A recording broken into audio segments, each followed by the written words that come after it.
कहले रह साथ निभैबू जन्म भर, आज छोड़ के गइलू बीच डगर।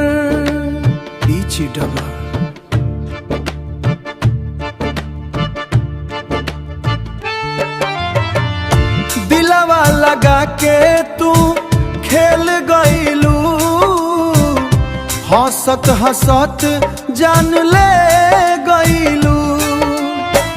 रात भर रोइल अखिया, याद में तोहरे जिया अखिया,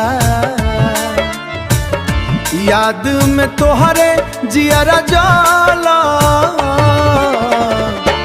बेवफा हो गइलू सनम, तोड़ी के दिल चल गइलू सनम। हम तो चाहनी सच दिल से, बाकी तू बदल गइलू सनम।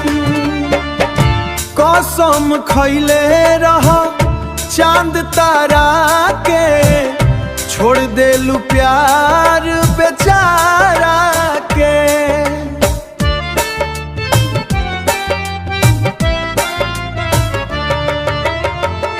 अब ना भरोसा रही प्यार पर, जख्म दे गइलू दिलदार के।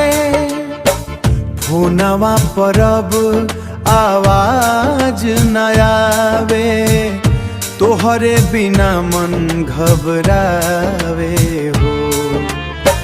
सपना में रोज तू आवेलू, रोवत रोवत रात बितावे।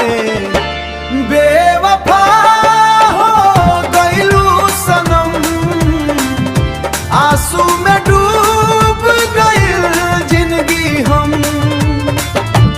दिलवा टूटल टुकड़ा टुकड़ा, याद में तोहरे